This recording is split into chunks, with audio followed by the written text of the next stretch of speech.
지금부터 사랑과 기도로 만들어가는 생명 있는 방송 크리스찬 헤럴드 방송을 시작합니다. 매일 새벽 4시, 매일 밤 11시 하루의 시작과 마무리를 함께하는 크리스찬 헤럴드 방송은 크리스찬 헤럴드 신문과 가장 인기 있는 기독교 정보를 담고 있는 www.christianherald.com과 함께 오늘도 성실하게 여러분 곁에 함께할 것입니다. 하나님께서 선물로 주시는 오늘 하루를 CHB 크리스찬 헤럴드 방송과 함께 소망으로 열면서 오늘도 하나님을 섬기며 영혼을 사랑하는 복된 하루가 되시기를 바랍니다.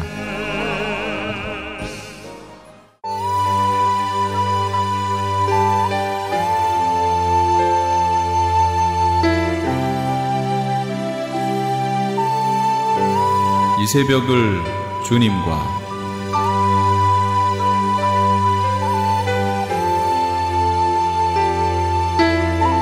AM 1650을 통해 남가주 전역에서 그리고 인터넷을 통해 전 세계에서 듣고 계시는 크리스찬 헤럴드에서 보내드리는 이 새벽을 주님과 애청자 여러분, 밤새 평안하셨습니까? 이 새벽을 주님과의 정영철 인사드립니다. 크리스찬 헤럴드는 신문을 시작으로 라디오, 이제는 공중파 채널인 18.88을 통해 텔레비전으로도 함께 하실 수 있습니다. 이 시간에 방송되는 모든 목사님들의 설교를 인터넷 웹사이트 www.chtv1888.org를 통해 다시 들으실 수 있습니다. 하루를 귀한 말씀과 찬양으로 함께 하시는 시간 되시기 바랍니다.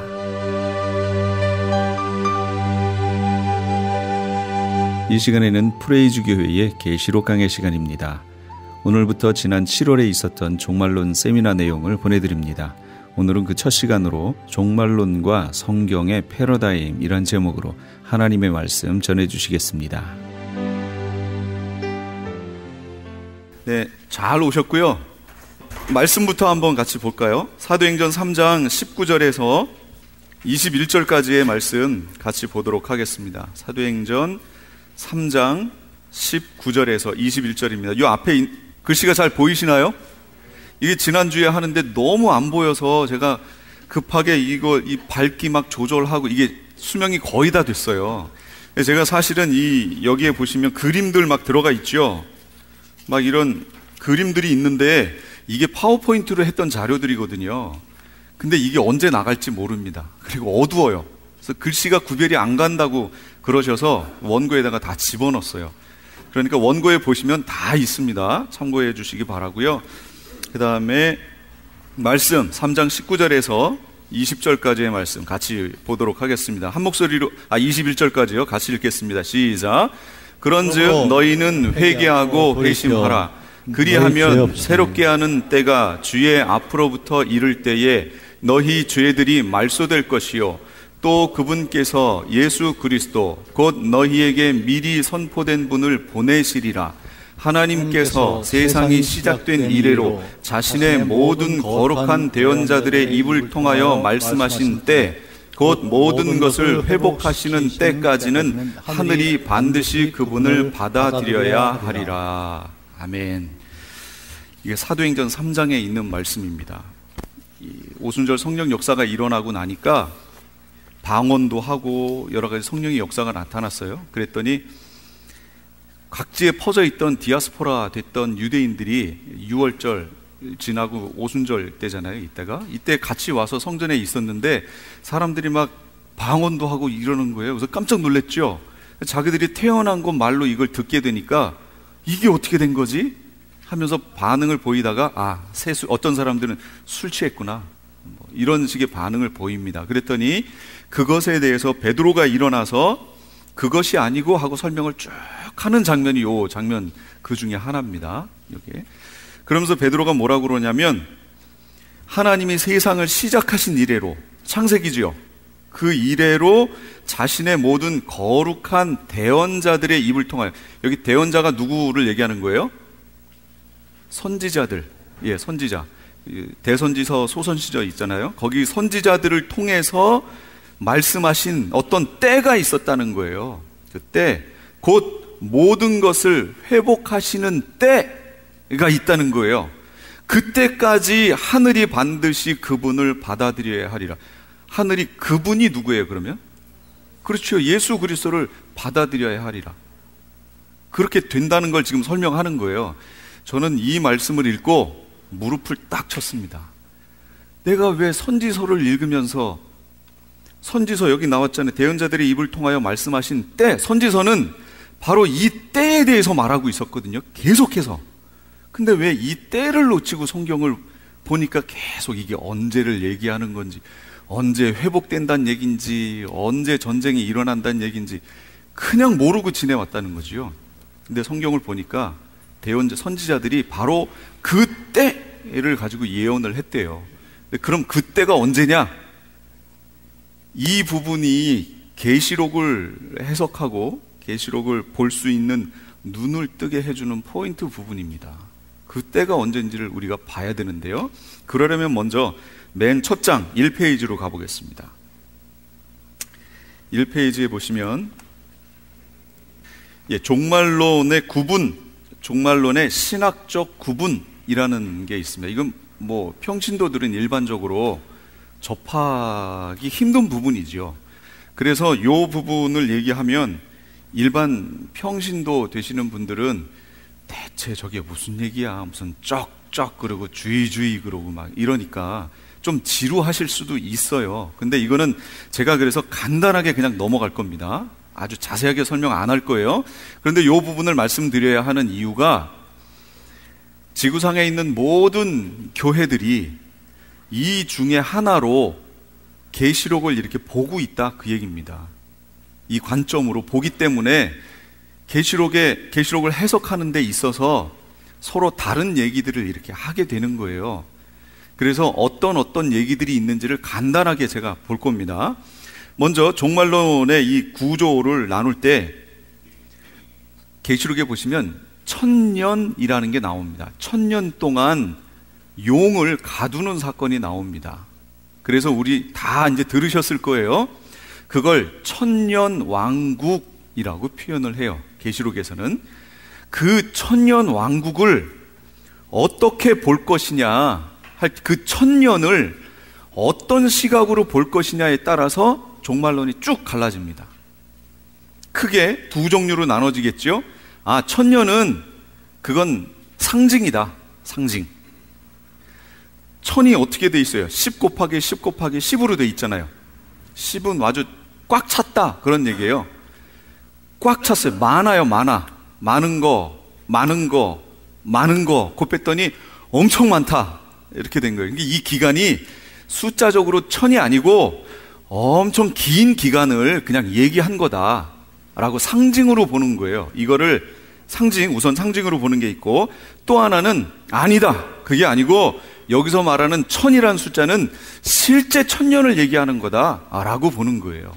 이렇게 크게 두 종류로 나눕니다. 그럼 어떻게 되느냐? 실제 1000년으로 보는 시각은 또 두 개로 나눠져요. 후 1000년과 전 1000년, 이렇게 나눠져요. 그러면 후, 전, 뭐가 후고 뭐가 전이냐, 그런 얘기죠. 요건 요 뒤에 가서 또 설명드릴게요. 하여튼 두 개로 나눠졌어요. 그리고 상징이라고 보는 것은 무천년, 1000이라는 게 실제 1000이 아니니까 무천년, 상징이다, 이렇게 보는 거예요. 그게 끝이에요, 그냥. 그래서 이걸 다시 나눠보면 이렇게 돼요. 후천년은 자유주의적 후천년, 거기 다 있습니다. 제가 거기 다 프린트물에 있어요. 그 다음에 후천년 또 하나는 보수주의적인 후천년, 이렇게 나눌 수 있고요. 그 다음에 전천년은 세대주의적 전천년, 역사적 전천년, 성경적 전천년, 이런 식으로 나눌 수 있어요.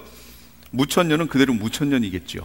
그래서 지금 현재 교회에서, 신학에서 가르치는 이 종말론에 대한 학설들이 지금 오른편에 나와 있는 저 부분들이에요.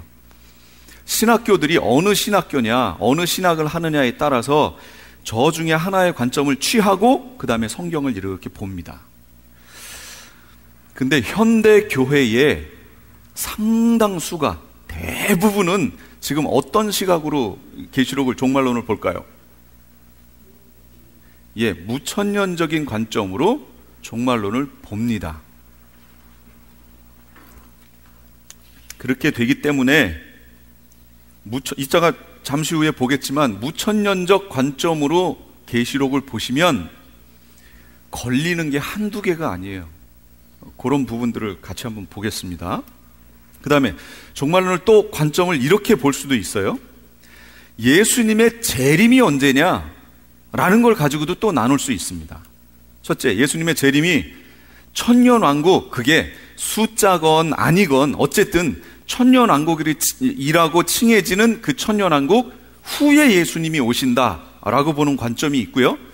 아니다, 천년왕국 전에 오신다라고 보는 관점이 있습니다. 그래서 천년왕국 후를 뭐라고 하냐면 그걸 후천년설이라고 얘기하는 거예요. 천년왕국 후에 오시니까. 전천년설은 천년왕국 전에 오시니까 전천년설 이렇게 얘기하는 겁니다. 그럼 곧 자세하게 쭉 나눠보면 후천년설은 이렇게 세 개예요. 보수주의 후천년, 아까 보셨던 그 내용 중에 보수주의 있었죠? 자유주의도 있었고 그 다음 무천년도 있었죠? 이 관점들이 다 후천년설이에요. 천년왕국 후에 예수님이 오신다 이렇게 보는 거예요. 그러면 전천년은 뭐냐? 세대주의 전천년, 역사적 전천년, 성경적 전천년. 제가 오늘 여기 오신 우리 성도님들에게 설명드리려고 하는 전천년은 바로 제일 밑에 있는 거겠죠. 그걸 설명을 드릴 겁니다. 그러나 이 위에 있는 부분도 제가 지금 간단하게 설명을 드릴 테니까 한번 거기를 잘 보세요. 먼저 무천년부터 보겠습니다. 무천년은 그 천년을 실제로 보나요? 상징으로 보나요? 상징으로 봅니다. 또 예수님의 재림이 언제 있다고 보는 거지요? 천년왕국 후에 있다고 보는 거예요. 천년도 실제 천년도 아니고 그건 하나님만 아시는 긴 기간이고 그것이 끝나면 바로 예수님이 재림하신다 이렇게 보는 거예요. 그럼 예수님 재림하시면 그 다음 어떻게 돼요? 대부분의 교회가 지금 이거 얘기하고 있거든요. 그럼 예수님 재림하신 다음에 어떻게 되는 거예요? 어디요? 심판. 그 다음이요? 어디로 가겠죠? 예, 그 내용을 한번 보겠습니다. 이게 무천년적인 그 교재에 있습니다. 잘 안 보이시면 교재를 보세요. 무천년설이 이런 내용이에요. 천지창조가 있었고요. 구약 시대가 지나오고 예수님의 초림이 있습니다. 그 다음에 지금 우리가 신약 시대를 살고 있죠. 성령의 역사하시는 예수님은 이제 승천하셨고 신약의 시대를 우리가 살고 있는데 바로 무천년설은 지금 우리가 살고 있는 이 기간이 천년왕국 기간이다 이렇게 보는 거예요. 이런 관점이에요. 그리고 이 기간이 언제 끝날지 모르겠는데 이 기간의 끝에 7년 환란이 있을 것이고 예수님이 재림한 후에 최후의 심판이 있고 그 다음에 천국과 지옥으로 갈라진다. 다 이렇게 알고 계셨잖아요. 이렇게 안 알고 계셨어요? 예, 이렇게 알고 계셨단 말이에요. 가장 단순하고 간단해요. 아주 심플합니다. 이게 무천년설이에요. 2페이지 위에 가시면 천년왕국 기간이 언제냐? 지금이에요. 지금 예수님 승천하신 후로 지금 우리가 천년왕국 기간을 살고 있어요. 그런데 계시록에 대해서 잘 보신 분들은 아실 겁니다. 미리 말씀드리지만 우리는 이방 교회지요. 이방인 교회지요. 우리들은. 예. 이방인 교회는 우리들은 천년왕국이라고 얘기하지만 이스라엘 사람들, 유대인들은 그거를 기다려왔잖아요. 지금 이스라엘 사람들이 끊임없이 기다려왔던 그 나라가 무슨 나라예요? 왕국. 메시아 왕국 기다렸잖아요. 예수님을 왜 십자가에 못 박았어요? 이 메시아가 아니라고 판단한 거예요. 왜 메시아가 아닐까요? 그들이 봤을 때 메시아 왕국의 왕은 누구예요? 메시아가 누구예요?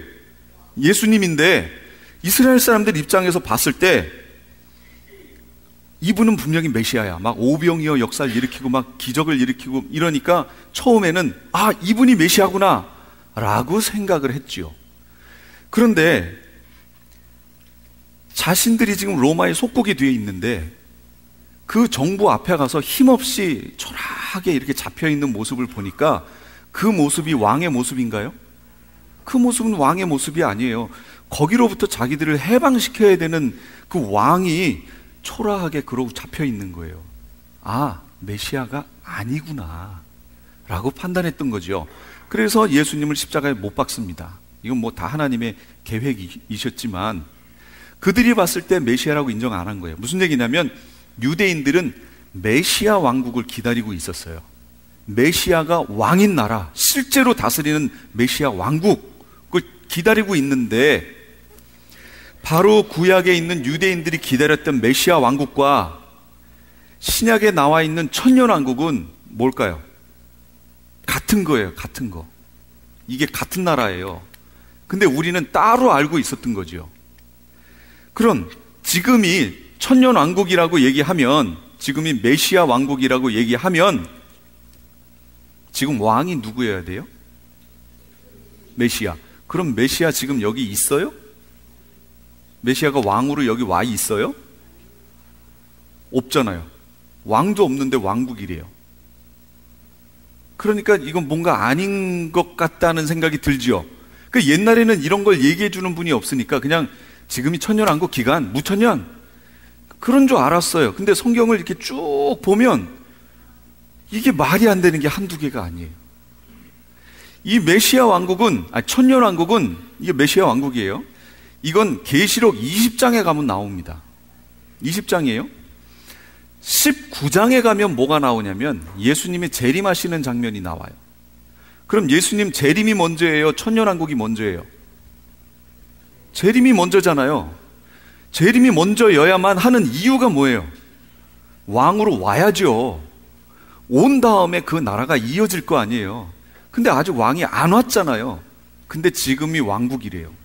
그러니까 뭔가 안 맞죠. 이 안 맞는 게 자세하게 들어가면 한두 개가 아니에요. 근데 우리가 이걸 놓치고 여태까지 성경을 봐왔던 거예요. 그렇다고 그러니까 신학교에서도, 저도 장로교 목사입니다. 칼빈주의 공부했고요. 개혁주의 신학이고요. 학교에서 가르칠 때 저희 교단도 이 무천년이었어요. 다른 것들 지금처럼 뭐 후천년 뭐가 있고 세대주의 뭐가 있고 역사적 뭐가 있고 쭉 얘기하고, 이제 우리 교단은 무천년이다 라고 무천년을 가르칩니다. 그러면 그때 알았어야 이 교수님한테 질문도 하고 뭐도 할 텐데, 그때는 우리 교단의 이 종말론이 무천년이구나, 그리고 그냥 걸러지는 거 없이 그냥 받은 거예요. 그리고 이 교재 이제 이 교수님들이 해놓은 거 그냥 그렇구나 이게 그거구나 이렇게 하고 넘어갔어요. 근데 계시록을 계속 읽어보면서 연구를 해보니까 글쎄 라고 하는 부분이 너무 많아요. 이제 뭐 제가 이런 부분을 막 지적하자는 얘기가 아니라 이렇게 성경을 보면 어떨까요 하는 걸 제가 제시하는 시간이기 때문에 이런 부분은 빨리 넘어가겠습니다. 2번에 보시면 대배교와 대환란이 있답니다. 전반기가 끝날 무렵, 천년기가 끝날 무렵에 사탄이 잠깐 노임을 받아 대배교와 환란이 일어난대요. 계시록 20장 3절이에요. 그러면 천년왕국 기간에는 사탄이 무적행에 들어가 있거든요. 지금. 그럼 지금이 천년왕국 기간이면 지금 사탄 어디 있는 거예요? 사탄은 지금 무적행에 들어가 있어요. 사탄도 없어요. 없는데 세상이 왜 이런 거예요, 대체? 우리를 다시는 세상을 미혹하지 못하게 하신다고 그랬거든요. 미혹하는 사탄도 없어요.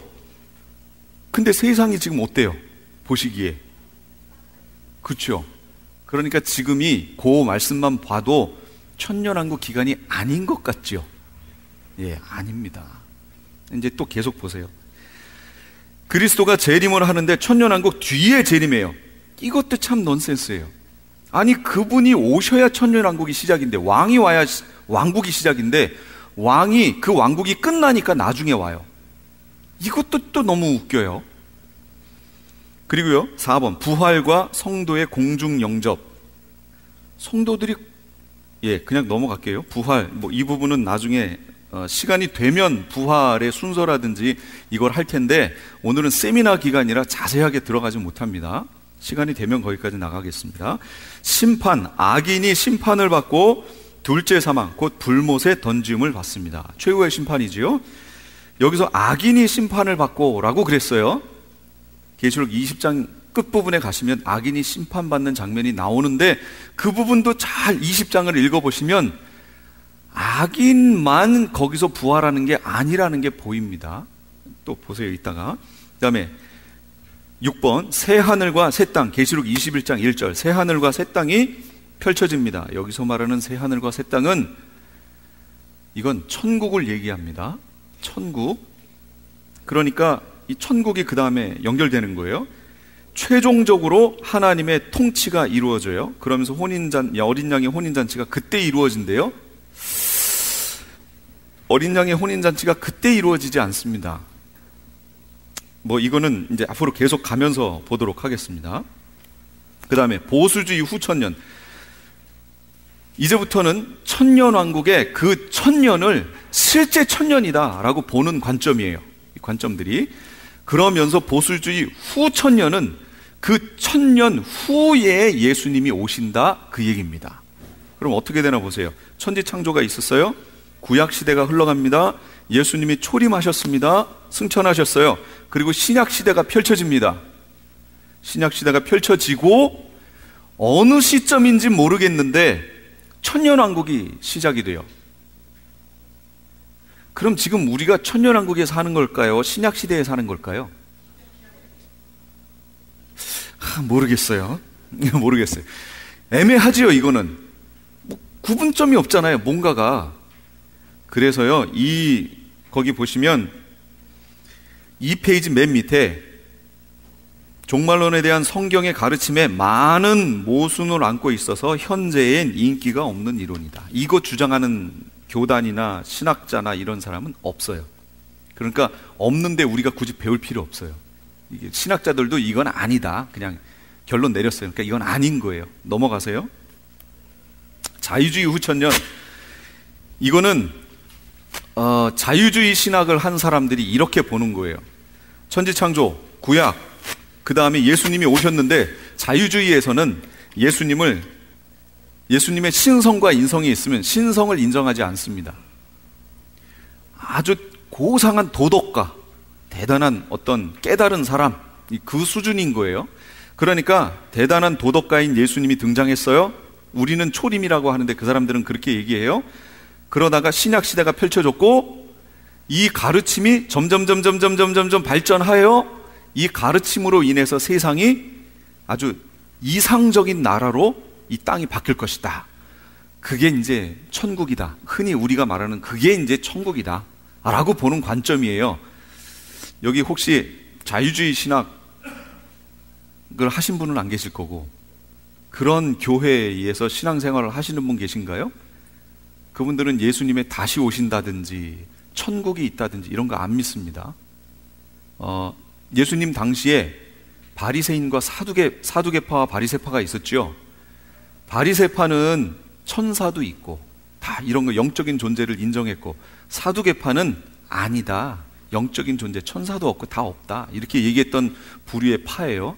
그러니까 한마디로 그런 관점에서 봤을 때 이 자유주의 후천년은 사두개파에 해당한다라고 볼 수 있겠죠. 흐름이. 신적인 예수님, 신적인 하나님 이런 거 인정하지 않습니다. 그러니까 이 사람들은 이 땅에다가 아주 하나님의 이 도덕가인 예수님이 말씀하신 그 땅을 이 땅에 이루어내야 되기 때문에 이 땅에서의 어떤 부패하고 이런 걸 못 봅니다. 그래서 주로 운동권, 크리스찬들 중에 운동권에 주로 가담해 있고 이런 해방신학하고 하는 사람들이 여기에 해당합니다. 그러나 그런 활동이라든지 그거에 대해서 제가 뭐라고 평가는 안 하겠지만 그들의 신앙, 교리적인 면에 있어서는 확실히 문제가 있다라는 것을 지적을 하고 싶어요. 세대주의 전천년으로 가겠습니다. 세대주의 전천년은 뭐냐면 천년 기간이 있다. 그런데 전천년이니까 천년 전에 예수님이 재림하신다. 이렇게 보는 겁니다.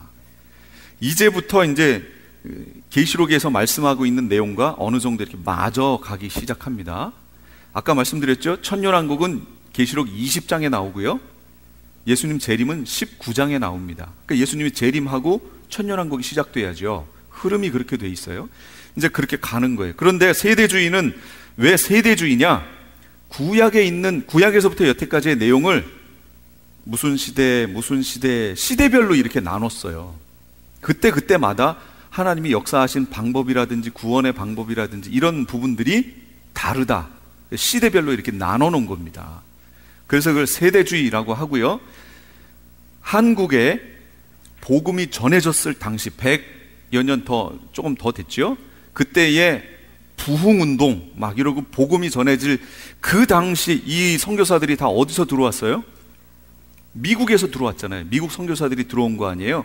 아펜젤라라든지 언더우드라든지 이런 사람들을 비롯해서 여러 선교사들이 오는데, 그 당시에 미국에서 있었던 신학의 흐름이 뭐냐면 이 세대주의입니다. 무디 목사님이라든지 이런 분들이 다 이거였어요. 그래서 그분들이 다 그 당시에 성경을 이 세대주의적인 관점에서 계시록도 그렇게 보고 그걸 그대로 한국에 전해준 거예요. 그리고 그 당시에 그 영향을 받아서 언론계라든지 그리고 영화 산업, 여기 헐리우드 영화라든지 이런 쪽에 있는 사람들이 영향을 받은 사람들이 많이 있는데, 그 사람들이 영화를 만듭니다. 그때 만들어진 영화가 뭐예요? 네, 그때 만들어진 영화가 휴거라는 영화예요. 휴거 보시면 어떻게 돼요? 갑자기 어느 날 자동차를 몰고 가는데 휴거가 일어나죠. 쫙 사람들이 올라가 버려요. 비행기 조종사가 갑자기 올라가 버렸어요. 휴거됐어요. 이 비행기 어떻게 해요? 추락이죠. 자동차가 막 달리는데 휴거대에 올라갔어요. 운전자가 이 부딪히고 세상이 막 혼란해지고 난리가 나는 이 장면이 나옵니다. 무슨 얘기냐면 7년, 지금 우리가 살던 시대가 거의 끝날 쯤에 7년 환란이 시작됩니다. 근데 그 7년 환란이 들어가기 바로 전에 잘 믿었던 크리스찬들은 휴거돼 버린다, 그 얘기예요. 그래서 그것 때문에 이 세상에 난리가 나는 장면을 그 휴거에서는 묘사를 해준 거예요. 그래서 주로 휴거가 되면 이런 일이 있을 것이고 막 차가 이렇게 되고 뭐 비행기가 추락하고 뭐 어떻게 되고, 이렇게 계시록을 보는 사람들은 이 세대주의적인 전천년설 입장에서 계시록을 보는 분들이에요. 그리고 지금 인터넷에 내가 하늘을 갔다 왔다, 그리고 내가 예수님의 그 직통 계시를 받아 내가 이렇게 예수님 옆에 앉으셔서 이렇게 쓰라고 얘기하시고 막 이거 써서 뭐 한다라고 하는 사람들은 다 이 세대주의입니다. 7년 환란 들어가기 전에 우리가 휴거 있을 것이다 라고 얘기해요. 그래서 성경에 없는 얘기를 써요. 비밀 휴거라는 얘기를 해요. 비밀스럽게 예수님이 저 공중에 재림하실 것이다, 이렇게 아무도 모르게, 누구만 알아요? 준비되어 있는 어떤 일부만 알 수 있게 거기에 이렇게 임재하실 것이다. 그리고 우리는 어느 날 갑자기 쫙 올라간다, 이렇게 보는 거예요. 그리고 7년 환란이 시작되어지고 이 7년 환란 끝에, 여기 7년 환란 기간에 혼인잔치를 하고 예수님이 오실 때, 재림에 내려오실 때 그때 우리가 같이 이 땅에 올 것이다, 이렇게 보는 게 세대주의적 전천년설입니다. 이해가 되셨죠? 또 넘어가요. 역사적 전천년이 있습니다. 이 역사적 전천년은 역시 전천년이 있기 때문에 천년은 정확히 천년이다. 근데 그 천년왕국 전에 예수님이 오실 것이다 라고 보는 건 똑같아요. 세대주의 전천년하고요. 근데 차이는 7년 환란 들어가기 전에 우리가 휴거될 것이다 라고 세대주의는 얘기하는데, 역사적 전천년은 아니다 얘기합니다. 그런 거 없다 라고 얘기해요. 그리고 예수님이 저 7년 환란 끝에 재림하실 때 우리가 올라갈 것이다, 이렇게 얘기합니다. 근데 잘 보세요. 예수님은 이 땅에 내려오실 거거든요. 근데 우리는 올라간대요. 그러면 어떻게 하자는 얘기예요? 보세요. 7년 환란을 거쳤어요. 자, 예수님이 오십니다. 슉, 슉, 이렇게 와야 되잖아요. 왜 올라간 거예요? 올라간 이유가 없잖아요. 예수님 오시는데, 아, 오셨어요. 자, 가시지요. 이러려고 봤다는 거예요. 그것도 조금 이상한 것 같아요. 뭔가 좀 안 맞지 않나요? 올라갔으면 뭐가 있어야 될 것 같은데 올라갔는데 그냥 내려온 거예요. 그리고 그 부분에 대해서 언급을 안 해요. 역사적 전천년에서는 휴거된다는 얘기는 하는데, 예수님이 재림한다는 얘기는 하는데, 그러면 올라가서 예수님 재림하는 거 맞았어요. 그 다음에 뭐 내용이 없어요. 그러니까 요것도 좀 문제가 있지 않냐라고 보는 겁니다. 그 다음에 성경적 전천년, 제가 이제 이 그림을 바탕으로 그래서 그 부족한 부분들이 이렇게 되는 것이 맞지 않는가라고 보는 관점입니다. 굳이 저한테 어떤, 제가 요걸 얘기 안 하고 기존에 나와 있는 학설들 중에 굳이 말하자면 어떤 거에 가깝냐라고 저한테 물어보시면 역사적 전천년에 가깝습니다 라고 얘기할 거예요. 그러나 역사적 전천년도 조금 문제가 좀 있습니다. 그래서 한국에 있었던 유명한 신학교들은 옛날에 이 역사적 전천년을 지지했었습니다. 그런데 시간이 지나면서 유럽이라든지 미국에서 신학을 하고 온 교수들이 들어오지요, 한국으로.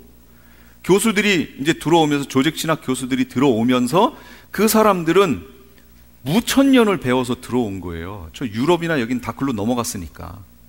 그걸 배워서 한국에 들어옵니다. 그래서 한국 교회의 신학이 역사적 전천년에서 교수가 무천년으로 바뀌니까 무천년으로 바뀌어버린 거예요. 성도들이 안 바꾸려고 그런 게 아니고, 성도들이 바꾸려고 그런 것도 아니고, 외국에서 공부하고 들어온 교수들이 무천년을 배워서 들어오니까 제자들 양육을 무천년으로 할 거 아니에요. 그래서 무천년으로 바뀌어버린 거예요. 근데 이것에 대해서 이게 그런 거 아닌가, 이걸 좀 다시 좀 봤으면 좋겠는데, 지금 이걸 보자고 그러면 뭐 크게 뭐 성경을 잘못 보는 것이냐 난리가 납니다. 근데 무천년적 관점에서 성경을 보시면 해석이 안 될 겁니다. 저도 그 관점에서 성경을 보니까 말이 안 돼요. 그 말이 안 된다는 것을 나중에 이걸 공부하고 나서, 이 관점을 이해하고 나서 성경을 보니까 성경이 너무나 와, 이런 거였구나 하고 보입니다. 자, 우선 성경적 전천년 잠깐 볼게요. 천지창조가 있었습니다. 구약시대가 지나가요. 예수님의 초림이 있습니다. 신약시대가 지나갑니다. 신약시대 끝에 뭐가 와요? 7년 환란이 옵니다. 환란이 와요. 그 사이에 있는 뭐 두 증인의 승천 뭐 이런 거는 뒤에 제가 설명할 기회가 되면 할게요. 지금부터 그걸 설명하면 막 혼란스러우실 거예요.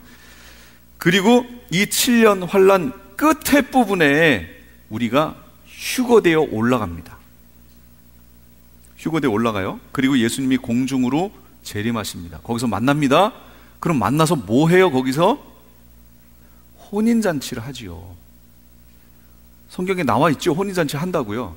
혼인잔치를 합니다.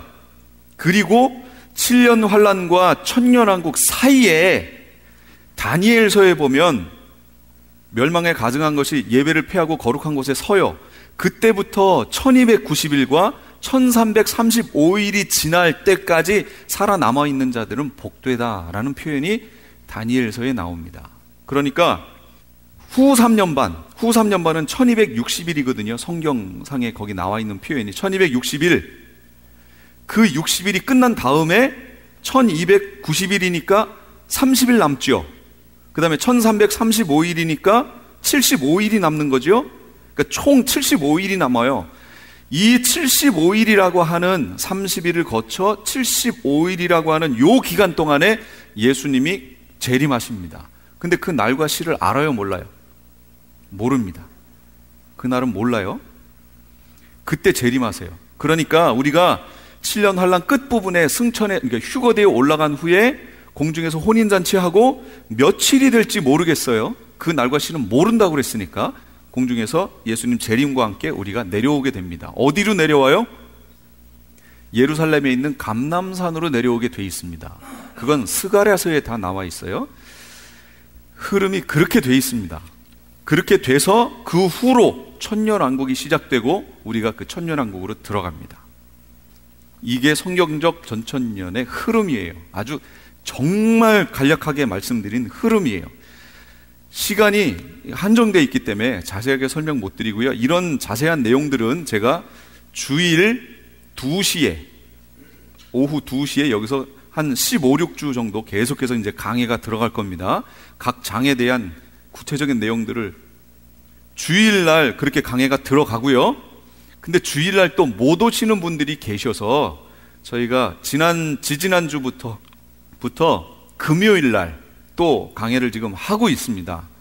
금요일 7시죠. 7시에 강해가 지금 들어갔습니다. 그래서 3장까지 끝났습니다. 이제 4장 들어갈 차례인데, 혹시 주일날 시간이 안 돼서 못 오시는 분은 금요일날 7시에 오시면 그 앞에 부분은 제가 교재와 함께 카피가 돼 있는 그 녹음이 돼 있으니까 그거를 제가 드리겠습니다. 그때 오셔서 그거 받으시고 그 후부터 이제 들으시면 되겠죠. 이렇게 돼 있으니까 주일 못 오시는 분들은 그때 오시면 됩니다. 이 주일날 설명드릴 수밖에 없고요. 여긴 대략적인 내용을 가져가는데, 먼저 대략적인 내용 중에 뭐가 중요하냐면 6페이지에 보시면 성경의 파노라마라는 부분이 나와 있습니다. 저희 이 프로젝터가 빛이 밝지가 않아요. 그래서 제가 거기에다가 다 표를 다 집어넣어 놨어요. 그러니까 앞에 보시면서 설명을 따라가시되 저게 무슨 글자야 하시면 여기 표에 다 나와 있습니다. 아직 흑백은 안 나눠드렸죠?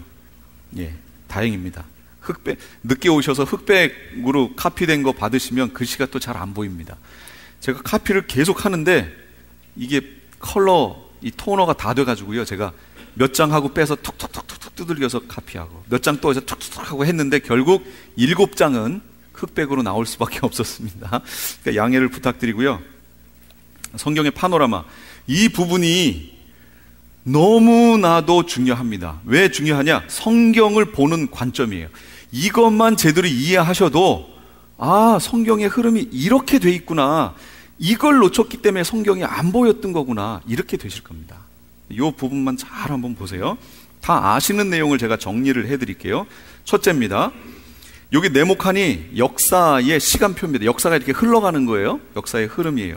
먼저 천지창조, 노아 홍수, 아브라함을 택하시고 애굽에서 종살이하고 출애굽하고 가나안 땅으로 들어가고 이스라엘이 포로되고 하는 내용이 구약에 있죠. 예, 그 내용인 거예요. 자, 보세요. 천지창조가 있습니다. 다 이해하시죠? 이거는 이 세상이 하나님께서 만드신 세상이 아니라 빅뱅이 일어나고 긴 기간을 거쳐 어떤 전기적 스파크가 일어나서 단세포 동물이 만들어지고 그게 진화해서 다세포가 되고 바다에서 육지로 나오고 그러다가 점점 진화해서 두 발로 서게 되고, 그래서 최고로 진화되어 있는 존재가 나다, 우리다 라고 생각하시는 분 여기 계신가요? 안 계시겠죠? 이 세상은 누가 만드셨다고요? 하나님이 만드셨습니다. 믿으십니까? 이 천지창조에 보시면, 창세기에 보시면 히브리 원어에 창조하셨다, 하나님이 태초에 하나님이 천지를 창조하셨다라고 할 때 그 창조라는 단어가 빠라라는 단어입니다. 이 빠라라는 단어는 히브리어로 무에서 유가 만들어졌다를 말할 때 쓰는 단어예요. 그러면 세상이 만들어진 후에 뭐가 만들어지고 다 만들어질 수 있죠. 그것에 대한 단어에는 빠라라는 단어를 한 군데도 쓴 적이 없어요. 히브리어에. 오직 창세기 1장에 있는 거기에 1장 2장에서만 빠라라는 단어를 씁니다. 완전히 다르다 그 얘기예요. 없던 것에서 유가 만들어졌다, 그게 창조된 거예요. 진화한 게 아닙니다. 뭔가 빅뱅이 일어나 아주 긴 세월을 거쳐서 뭐가 새롭게 막 만들어지고, 이게 아니에요.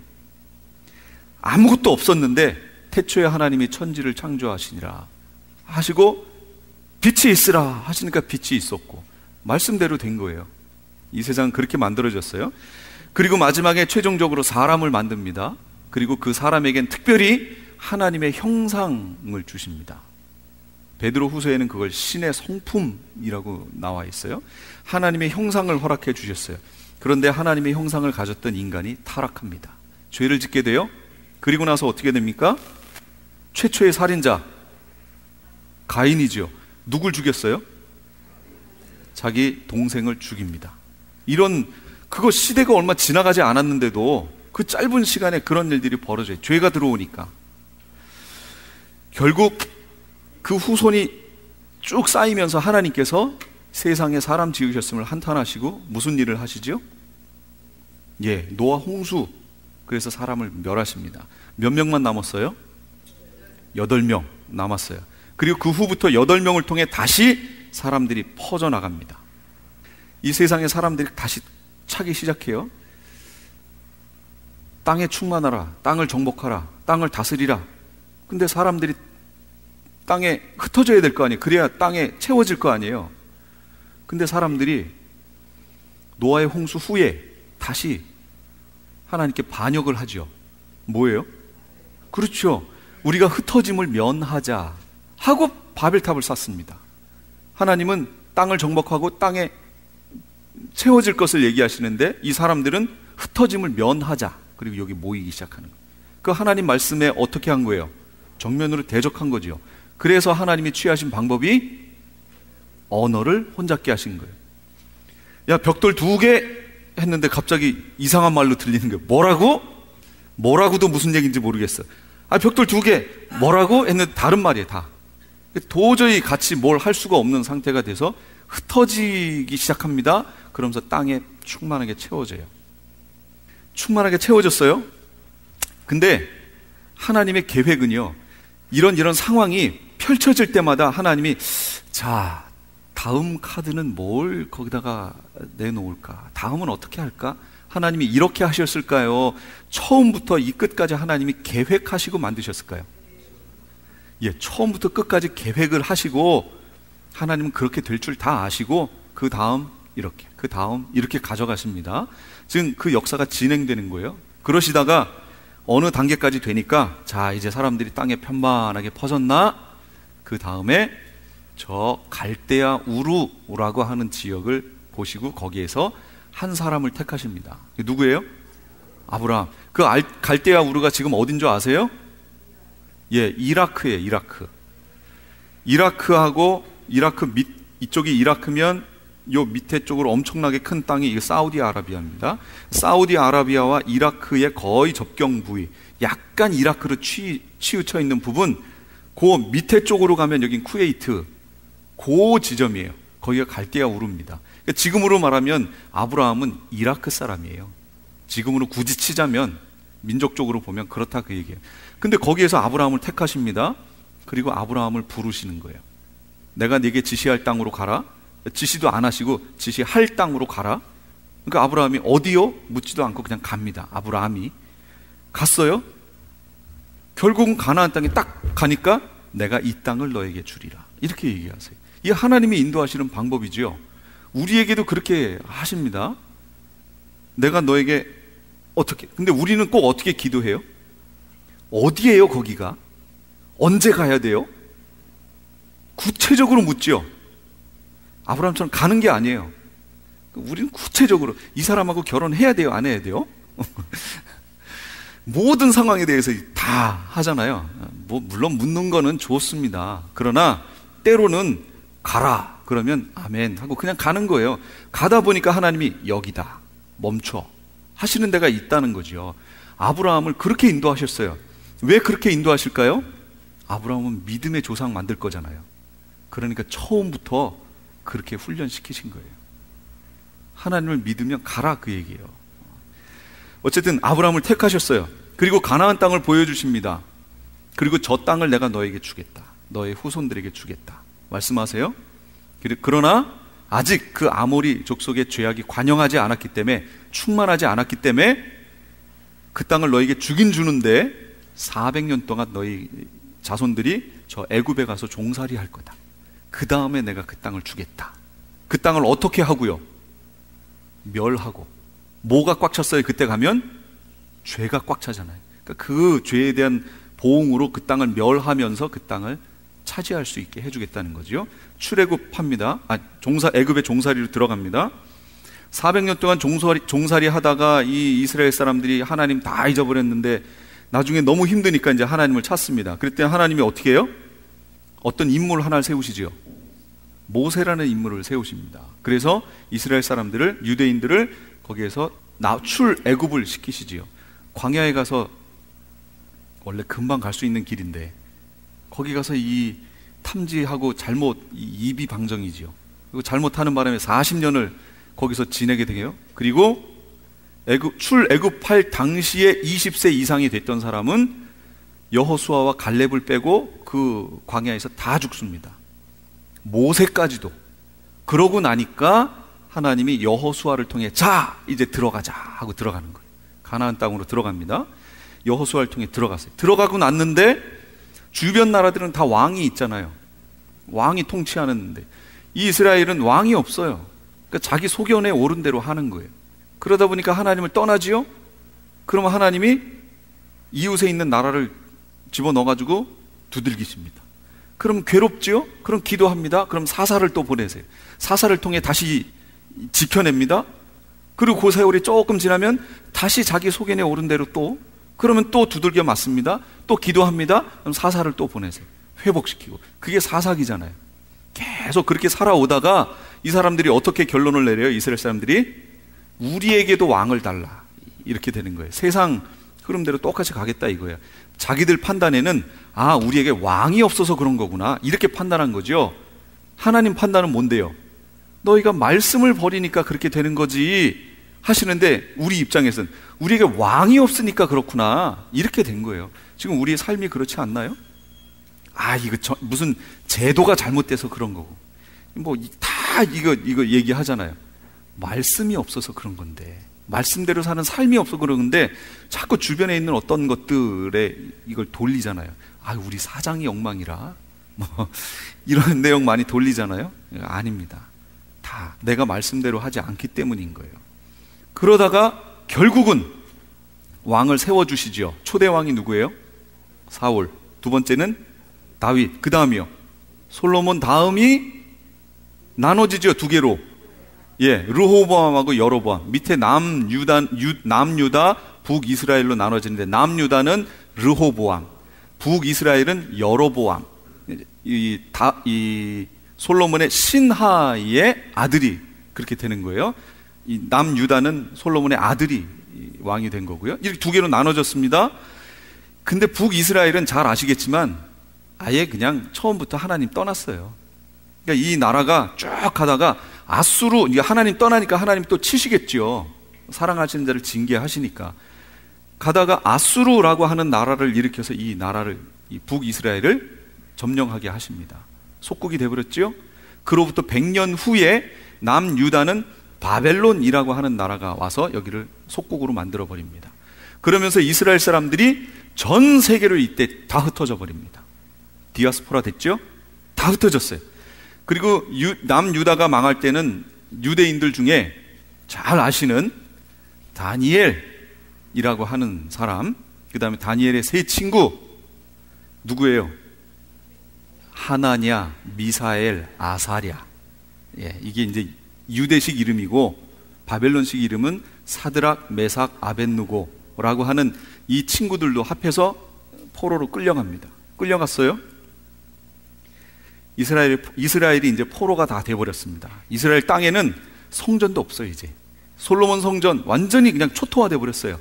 예루살렘 시 성벽에서부터 뭐 완전히 남은 게 없어요. 담 다 쓰러지고요. 성전 완전히 폐허가 됐고, 그 의리의리하게 세워졌던 그 성전이 완전히 없어져 버렸습니다. 그래서 이제 흩어진 유대인들이 이제 각지에 세계로 흩어져서 생활을 하고 있는데, 그 다음 성경이 뭐냐면 느헤미야라든지 에스라 이런 내용이 나오죠. 그게 뭐냐면 포로 귀환 얘기예요. 다니엘이 기도를 합니다. 다니엘이 기도를 이렇게 하는데, 기도를 하다가 하나님께서 예레미야에게 주신 성경 이 예언의 말씀을 쭉 보는데 다니엘이 깨달았어요. 뭘 깨달았냐면, 아하, 우리가 지금 포로가 되어서 이렇게 돼 있는 것이 70년이구나, 요 기간이 70년이구나 하는 것을 다니엘이 깨닫습니다. 제가 그 깨달은 내용을 여기 안 써놨네요. 그럼 성경을 같이 볼까요? 다니엘서 9장 2절부터 제가 볼게요. 1절부터 볼게요. 메대 족속 아하수에르의 아들 다리오가 갈대아 나라 왕으로 세움을 받던 첫 해, 곧 그 통치 원년에 나 다니엘이 책을 통해 여호와께서 말씀으로 선지자 예레미야에게 알려주신 그 연수를 깨달았나니 곧 예루살렘의 황폐함이 70년 만에 그치리라 하신 것이니라. 다니엘이 깨달은 거예요. 아하, 우리 민족이 예루살렘이 망한 게 이 성전 회파되고 이런 것이 70년 후에 그치고 다시 회복되는구나, 이걸 알았어요. 그래서 다니엘이 그때부터 뭐 하냐면, 우리 성도님들 같으면 그때부터 뭐 하실 것 같아요? 자, 이제부터 내가 뭘 해도 70년 후에는 회복되는구나. 아니요, 다니엘은 그렇게 안 했어요. 3절에 내가 금식하며 베옷을 입고 죄를 덮어쓰고 우리 하나님께 기도하며 간구하기를 결심하고, 그걸 깨달은 후부터 이제부터 기도하는 거예요. 금식하며 기도하는 거예요. 기도로 들어간 거예요. 기도합니다. 그런데 이 기간에 이제 무슨 일이 벌어지냐면, 포로 귀환을 할 거 아니에요. 지금 그게 예언돼 있었으니까 포로 귀환을 3차로 합니다. 이건 역사니까 그냥 쭉쭉 갈게요. 3차로 하는데, 첫 번째는 수룹바벨을 통해서 포로 귀환을 합니다. 수룹바벨에 대한 얘기는 그렇게 많이 나와 있지가 않습니다. 수룹바벨이 이제 마태복음에도 잠깐 나와 있어요. 수룹바벨까지 뭐 이런 내용들 쭉 나와 있는데, 수룹바벨은 정치적 지도자입니다. 정치 지도자. 이 수룹바벨과 함께 1차 귀환할 때 무슨 일을 유대인들이 했냐면, 성전을 재건합니다. 다시 짓습니다. 성전 재건하는 일을 해요. 2차 귀환할 때는 에스라를 통해서 합니다. 그럼 거기 다 있습니다. 제가 프린트물 드린 거기에 다 나와 있어요. 에스라를 통해서는 뭘 하냐면 말씀 회복 운동을 합니다. 말씀을 찾아낸 거예요. 지금까지 LA 한인타운에 있는 프레이즈 교회의 요한계시록 강의였습니다. 오늘 말씀의 뒷부분은 목요일 새벽 4시에 들으실 수 있습니다. 프레이즈 교회에서는 현재 요한계시록 2차 강해가 7월 10일부터 10월 말까지 진행 중에 있습니다. 시간은 매주 주일 오후 2시나 매주 금요일 오후 7시입니다. 요한계시록 강해를 듣기 원하시는 성도님들은 2668 웨스트 피코 블루버드, 피코와 켄모어가 만나는 곳에 있는 프레이즈 교회로 오시거나 전화 213-700-9833번으로 문의하시기 바랍니다. 시민권 신청, 부모님, 배우자, 자녀 영주권 신청, 취업이민, 종교이민, 학생비자, 신분 변경, 추방유예, 결혼, 공증. 인생이 달린 이 모든 일 어디에 맡겨야 할까요? 한인타운 연장자 센터의 모치기관인 주눈사랑채 이민법률센터에 맡기세요. 21년 이민법 경력의 박창영 이민국 공인변호인이 성심을 다해 도와드립니다. 올림픽과 윌튼 323-735-7888 323-735-7888. 유태인이 만든 특수영양제 M3 들어보셨어요? 곡식의 눈, 과일씨, 껍질, 약초의 뿌리로 만든 특수영양제 M3. 혈압, 당뇨, 아토피, 천식, 비만 등 무슨 병이든 큰 효과를 주는 신비의 영양제 M3. 서울대학병원 7곳, 고려대학병원 2곳에 입점되어 더욱 믿을 수 있는 M3의 효능. 213-435-9600, 213-435-9600 M3. 정직한 마음으로 권해드립니다.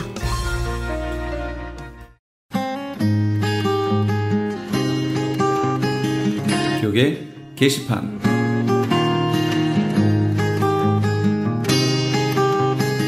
여수른 기독학교에서 9학년에서 12학년까지 고등학생을 모집합니다. 여수른 기독학교는 선교사 및 목회자 자녀를 대상으로 믿음과 지식, 암과 삶이 동일한 올바른 자녀를 양육하며 그들이 세상에 나갈 수 있도록 준비하는 것을 도와주며 더 나아가 하나님의 나라와 그 의를 위해 자신의 삶을 들을 수 있는 그리스도의 진정한 군사들을 길러내는 것을 목적으로 합니다. 지원 자격과 전형 방법 및 문의사항은 크리스찬 헤럴드 홈페이지chtb1888.org를 참조하시기 바랍니다. 정상용 목사가 담임으로 심우하고 있는 나성금난교회에서 제1기 시니어즈 블레싱 라이프 스쿨 참가자를 모집합니다. 본 스쿨은 9월 7일부터 12월 8일까지 14주 동안 매주 수요일과 목요일 오전 10시부터 2시 30분까지 진행되며 참가 대상은 60세 이상의 시니어들로 선교 여행을 가실 수 있는 분이어야 합니다. 소정의 등록비가 있으며 접수 마감은 8월 30일까지입니다. 좀 더 자세한 사항을 알기 원하시는 분들은 310-987-8111 김병호 목사에게 연락 주시기 바랍니다.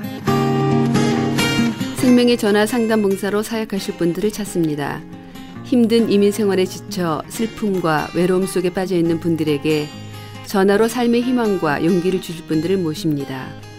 생명의 전화에서는 오는 9월 제20기 상담 봉사원 훈련 세미나를 준비했습니다. 고통받는 이웃을 돕는 일에 참여를 원하시는 분들은 오는 9월 13일부터 10월 27일까지 매주 화요일과 목요일 저녁 7시부터 10시까지 진행되는 세미나에 참석하시기 바랍니다. 모집 인원은 선착순 30명이며 약간의 참가비가 있습니다. 자세한 내용은 생명의 전화 213-480-0691 213-480-0695로 문의하시기 바랍니다. LA 한인타운에 있는 프레이즈 교회에서 매주 주일 오후 2시와 매주 금요일 오후 7시에 요한계시록 2차 강해가 10월 말까지 진행됩니다. 이방 교회와 대체신앙으로 인해 가려진 이스라엘과는 어떤 관계가 있는가? 우리가 왜 이스라엘을 알아야 하는가? 이스라엘을 통해 약속하신 하나님의 시간표는 어떻게 되는가 등 말세를 사는 우리들이 지켜보고 준비해야 하는 것들이 무엇이 있는지를 함께 고민하고 나눠보는 시간이 될 것입니다. 요한계시록 강해를 듣기 원하시는 성도님들은 21668 웨스트 피코 블루바드 피코와 캔무어가 만나는 곳에 있는 프레이즈 교회로 오시거나 전화 213-700-9833으로 문의하시기 바랍니다.